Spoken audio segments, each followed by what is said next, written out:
Women who come from no background ಏನೋ ನಾವು ಮಾಡ್ಬೇಕಂತ ಅಂದಾಗ ಫೇಮ್ ಚೇಸ್ ಮಾಡ್ತಾ ಇರ್ಬೋದು, ದುಡ್ಡು ಚೇಸ್ ಮಾಡ್ತಾ ಇರ್ಬೋದು, ಈ ಬರೀ ಚೇಸ್ ಅಲ್ಲೇ every day is like a chase ಥರ. ಕೆಲವು ಪರ್ಸ್ಪೆಕ್ಟಿವ್ಸ್ ನಂದು ಹಿಂಗಿದೆ, ಕೆಲವು ಪಾರ್ಟ್ ಆಫ್ ಲೈಫ್ ಅಂತ ನೋಡಿದಾಗ. ನಿಮ್ದು ಹೇಗೆ? How is it? It's always been chasing ನನಗೂ. ಅಂದರೆ ಇಟ್ಸ್ ಆಲ್ವೇಸ್ ಕರಿಯರ್ ಓರಿಯೆಂಟೆಡ್, ಅಂದರೆ ಬೇರೆ ಇಲ್ಲ, ಪರ್ಸ್ನಲ್ ಲೈಫೇ ಇಲ್ಲ, ಇಟ್ಸ್ ಆಲ್ವೇಸ್ ವರ್ಕ್ ನನಗೆ. ಸೊ ಬಿಗ್ ಬಾಸಿಂದ ಆಚೆ ಬಂದಾಗ 1 ತಿಂಗಳು ಪ್ರೋಸೆಸ್ ಮಾಡ್ಕೊಳ್ಳೋಕ್ಕೆ ಟೈಮ್ ಬೇಕಾಯಿತು ಅಂತ ಹೇಳಿದ್ನಲ್ಲ.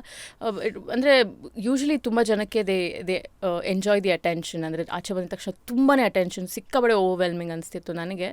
But I wanted privacy, I wanted my own space and too much exposure ಆಗಿಬಿಟ್ಟಿತ್ತು already. We were so accessible to people.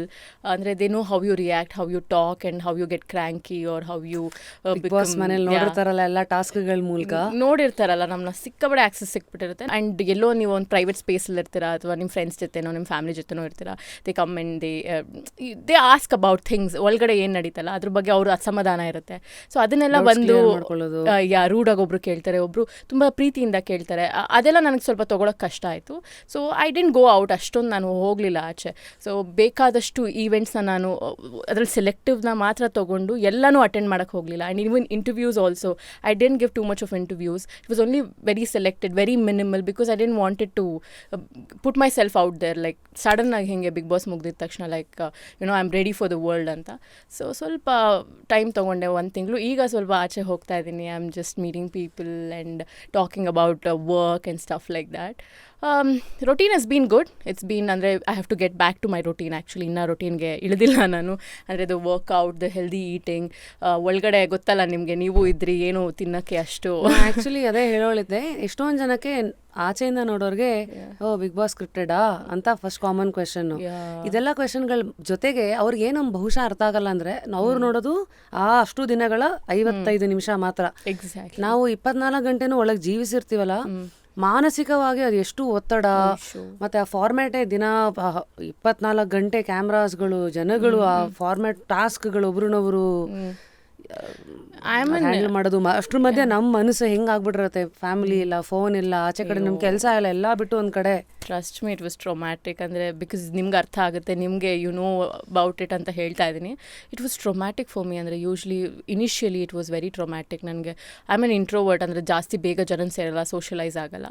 ಒಳಗಡೆ ಹೋಗಿ ಅಷ್ಟು ಜನ ನೋಡಿದಾಗ ಒಬ್ಬೊಬ್ಬರು ಒಂದೊಂಥರ character. I was like, why my here, why did I put myself into this ಅಂತ ನಾನು I have regretted my decision. ಹೋಗ್ತಾ ಹೋಗ್ತಾ ಹೋಗ್ತಾ ನಾನು ಅವಾಗ ಜಲ್ಲಾಗಕ್ಕೆ ಶುರು ಮಾಡಿದ್ದು.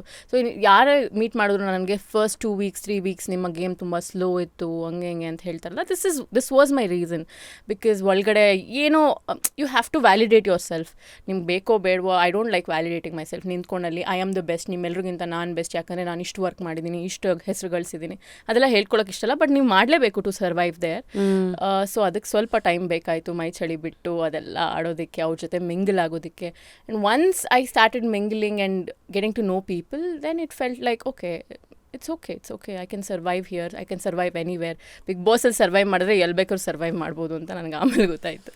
Effects of Bigg Boss. ನನಗೆ ಆ ಮನೆಯಿಂದ ಆಚೆಗೆ ಬಂದಾಗ ನಮ್ಮ ಮನೆ ಇಷ್ಟಿಷ್ಟೇ ಕಾಣಿಸ್ತಾ ಇತ್ತು. ಬಿಕಾಸ್ ಅದು ಒಳಗೊಂದು ದೊಡ್ಡ ದೊಡ್ಡ ಬಣ್ಣದ ವಾಲ್ಸ್ಗಳಾಗಿರಲಿ, ಎಲ್ಲ ಸೈಕಾಲಜಿಗೆ ಒಂಥರ ನಿಮ್ಮನ್ನು ಅಫೆಕ್ಟ್ ಮಾಡೋದಕ್ಕೆ ಅಂತ ಮನೆ ಫುಲ್ಲು ಕ್ರಿಸ್ಟಲ್ಸ್ ಇರೋದು. I still wear crystals because I am a firm believer in crystal. ನೀವು ಹಾಕೋತೀರಾ ಅನ್ಸುತ್ತೆ. ಸೊ ಹೀಗೆ ಇದು ನನ್ನ ಒಂದಷ್ಟು ಕೆಲವು ದಿನಗಳು ಆಚೆಗೆ ಬಂದಾಗೆಲ್ಲ ನಾವು ಒಂಥರ ಫುಲ್ ಕಂಪ್ಯೂಟರ್ ಥರ ಫಸ್ಟ್ ಡೇಯಿಂದ ಲಾಸ್ಟ್ ಡೇವರೆಗೂ ಪಿನ್ ಟು ಪಿನ್ ಅಪ್ಡೇಟ್ಸ್ಗಳಿರೋದು. ಬಟ್ ಆಮೇಲೆ ಒಂದು 10-15 ದಿನ ಆಗ್ತಿದ್ದಂಗೆ it use to be like ಕೆಲವು ಡೇಟಾ ಎಲ್ಲ ಮಿಸ್ ಆಗ್ತಾ ಇದೆಯಾ ಈ ಥರ. We use to forget. ಅಂದರೆ ಯಾವುದೋ ಒಂದು ಮೂವಿ ಹೆಸರುನೋ ಅಥವಾ ಏನೇನೋ ನಾವು ಮರ್ತು ಹೋಗ್ತಿದ್ವಿ. ಜನರಲ್ ನಾಲೆಜ್ ಕ್ವೆಶನ್ಸ್ ಎಲ್ಲ ಮರ್ತು ಹೋಗ್ತಿದ್ವಿ. ಸೈಕಾಲಜಿಕಲಿ ತುಂಬ we use to forget everything, like all the knowledge we had gained ಅಲ್ಲ. ಆಚೆ ಕಡೆ ಇದ್ದಾಗ ವಿ ಆರ್ ಸೋ ಅಪ್ಡೇಟೆಡ್. ಅಂದರೆ ಸೋಷಿಯಲ್ ಮೀಡಿಯಾ ಥ್ರೂ ಆಗಿರ್ಬೋದು, ಒಳಗಡೆ ಏನಂದ್ರೆ ಏನೂ ಗೊತ್ತಿಲ್ಲ, ಅಲ್ಲಿ ನಡೆಯೋ ಚಿಕ್ಕ ವಿಷಯನೇ ನಮ್ಗೆ ದೊಡ್ಡ ವಿಷಯ. ಅಲ್ಲಿ ಯಾರೋ ಜಗಳ ಆಡ್ತಾ ಇದ್ದಾರೆ, that's the biggest thing. We have to find a solution for that. It had become like that. ಆಚೆ ಬಂದಮೇಲೆ I had that separation anxiety. ಅಂದರೆ ಆಚೆ ಬಿಗ್ ಬಾಸ್ ಮನೆಯಿಂದ ಆಚೆ ಬಂದಮೇಲೆ, ಅಂದರೆ ಫೋನ್ ಸಡನ್ನಾಗಿ you put yourself into that social media world, you are not ready for it. ಅಂದರೆ ಇಟ್ ಇಸ್ ಟು ಓವರ್ವೆಲ್ಮಿಂಗ್. ನನಗೆ ಏನು ನಡೀತಾ ಇದೆ, ಇದು so much of negativity and there's also positivity. ಇದನ್ನೆಲ್ಲ ಹೆಂಗೆ ತೊಗೊಳ್ಳೋದು ಅಂತ ಆ ಕನ್ಫ್ಯೂಷನಲ್ಲಿದ್ದೆ. ಆ್ಯಂಡ್ ಆಲ್ಸೋ ಅಲ್ಲಿ ನಿದ್ದೆ ಮಾಡಿ ಆ ಹಾರ್ಡ್ ಬೆಡ್ಗೆ, it was like what 5 inches bed, not even 5 inches I guess, 3-4 inches ಬೆಡ್ಗೆ ನಾವು ಇದಾಗ್ಬಿಟ್ಟು ಇಲ್ಲಿ ಬಂದು 8 inch ಬೆಡ್ ಮೇಲೆ ಮಲ್ಕೊಳ್ಳೋಕ್ಕೆ ಆಗ್ತಾಯಿಲ್ಲ, ನಿದ್ದೆ ಬರ್ತಾಯಿಲ್ಲ ಆ ಥರ. So we have been like adjusted there for 3 months. ನಾನು 106 days ಏನೋ ಇದ್ದೆ ಅನಿಸುತ್ತೆ. ಎಷ್ಟೋ ವರ್ಷಗಳಿದ್ದು ಬಂದಂಗೆ ನನಗೆ ಅನಿಸ್ತಾ ಇತ್ತು ಆಚೆ ಬಂದಮೇಲೆ. It was good. I learn a lot of things but it was also traumatic.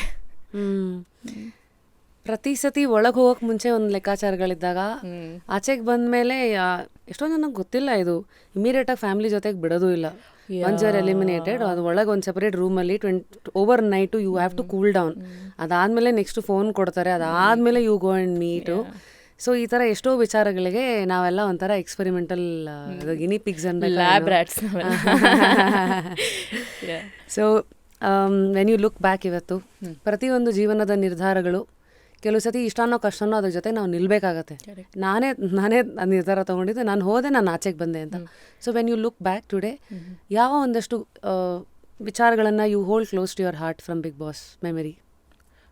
It's made me a different kind of women. ಇವಾಗ ಅಂದರೆ ಹೇಗೆ ನನಗೆ ತೊಗೊಳ್ತಾ ಇರಲಿಲ್ಲ, ನಾನು ನೆಗೆಟಿವಿಟಿ ಆಗಲಿ ಪಾಸಿಟಿವಿಟಿ ಆಗಲಿ ಏನೂ ನಾನು ಸಮನಾಗಿ ಸ್ವೀಕರಿಸ್ತಾ ಇರಲಿಲ್ಲ ಮುಂಚೆ. And I was not open to people like their opinions. And ಯಾವುದೇ ಚಿಕ್ಕ ವಿಷಯ ಆದರೂ ಕೊರ್ಕೊಂಡು ಕೂತ್ಕೋತಾ ಇದ್ದೆ, ಬೆಳಗ್ಗೆವರೆಗೂ ಕೂತ್ಕೋತಾ ಇದ್ದೆ, ನಿದ್ದೆ ಮಾಡಿದೆ ಹತ್ಕೊಂಡು. ಆ ಥರ ನಾವು ಐ ಆಮ್ ನಾಟ್ ಎಕ್ಸಾಜುರೇಟಿಂಗ್, ಆಯಿತಾ? ನಾನು ಸುಳ್ಳು ಹೇಳ್ತಾ ಇಲ್ಲ, ಬಟ್ ನಂಗೆ ಅಳು ಬರ್ತಾ ಇಲ್ಲ ಇವಾಗ. ಅಂದರೆ ಅಷ್ಟು ಈಸಿಯಾಗಿ ಅಳು ಬರ್ತಾ ಇಲ್ಲ. ಮುಂಚೆ ಯಾರಾದರೂ ಏನಾದರೂ ಹೇಳಿದ್ರೆ ಕಣ್ಣು ತುಂಬಿಕೊಂಡು ಕಣ್ಣಲ್ಲಿ ನೀರೆಲ್ಲ ಬಂದ್ಬಿಡೋದು, ಅಥವಾ ಏನಾದ್ರು ಒಂದು ಚಿಕ್ಕದಾಗಿ ಹರ್ಟ್ ಆದರೆ ಸಾಕು, I use to think about it, over think, paranoid, ಆ ಥರ ಎಲ್ಲ ಆಗ್ತಿತ್ತು. Now I am not like that. It's like ಅಯ್ಯೋ ಅಷ್ಟೇನಾ, ಸರಿ ಮುಂದಕ್ಕೆ ಹೋಗೋಣ, it's okay, it happens, let me move on. I have become so strong, nothing can shake me right now ಅಂತ ಅನಿಸುತ್ತೆ.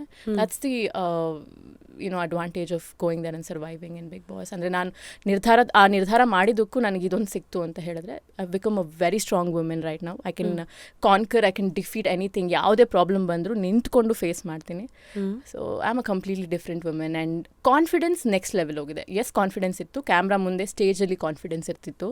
With people I was really under confident. And ಏನಂತಾರೆ, ಆ ಮುಜುಗರ ಯಾವಾಗಲೂ ಇರ್ತಾಯಿತ್ತು ನನಗೆ.